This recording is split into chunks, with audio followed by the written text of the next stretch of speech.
Chocolate வாங்க போனியா?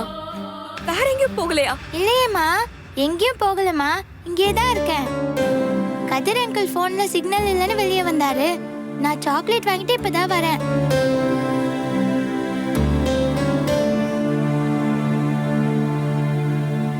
என்ன ஆச்சு? ஏன் அவ்வளவு பதட்டப்படுறீங்க?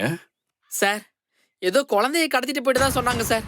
அதான் நாங்க அனுப்பாப்பாவை கடத்திட்டு போயிட்டு தான் நினைச்சு பயந்து போய் வந்தோம். அந்த நேரம் பார்த்து உங்க போன் வேற ரீச் ஆகலையா, அதான் ரொம்ப பயந்துட்டோம். குழந்தைய கடத்திட்டாங்க? யாரோட குழந்தையா இருக்கும்? ஐயோ, என் குழந்தைய காணுமே, என்னாச்சுன்னு தெரியலையே. என் குழந்தைய காணுமே, எங்க போச்சுன்னு தெரியலையே. ஐயோ, வீட்டு முன்னாடி விளையாண்டுட்டு இருந்த குழந்தைய காணுமே. என்ன மேடம், ஒரு குழந்தைன்னு பார்த்தா ஒவ்வொருத்தரா போய்கிட்டு இருக்காங்க. ரெட் கலர் ஃபிளாஷ் போட்டுருப்பாங்க. பாருங்க, கொஞ்சம் சொல்லுங்க. சின்னதா விளையாண்டுட்டு இருந்தா. எங்கன்னே தெரியல. ஒரே ஏரியால இத்தனை குழந்தைங்க காணுமா? யாராவது பாத்தீங்களா? ஸ்கூல் விட்டு இப்பதாங்க வந்தா.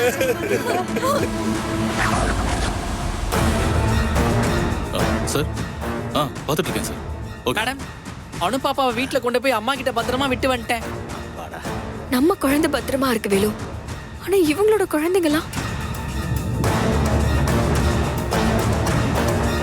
இவங்க அழுகிறதெல்லாம் பார்க்கும்போது நெஞ்செல்லாம் வலிக்குது வேலு. அம்மா விடுமா, அதான் சந்திர சார் பேசிட்டு இருக்காருல, அவர் எப்படி கண்டுபிடிச்சிருவாருமா?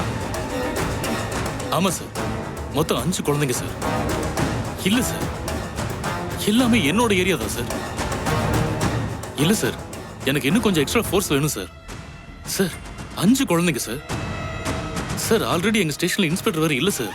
நான் தான் சார் இப்போ இன்சார்ஜா இருக்கேன். சார், கொஞ்சம் பார்த்து அனுப்பி வைங்க சார், ப்ளீஸ் சார். ஓகே. என்னாச்சு சார்? போலீஸ் ஃபோர்ஸ் எக்ஸ்ட்ரா வேணும்னு கேட்டா மேலிடத்துல பேசிட்டு சொல்றாங்கறாங்க.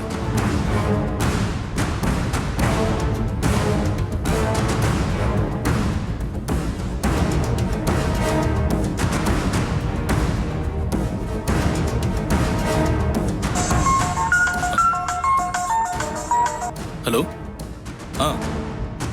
ஆமா. ஓ, அப்படியா?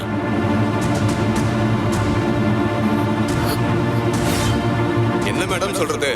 நேத்து நீங்க வந்திருந்தீங்கன்னா 15 குழந்தைகளை காப்பாத்திருக்கலாம் மேடம். இப்ப அவங்களை எங்க கொண்டு போனாங்கன்னு தெரியல மேடம். இப்படி அசால்ட்டா விட்டுட்டுமே மேடம். 15 குழந்தைங்க மேடம்.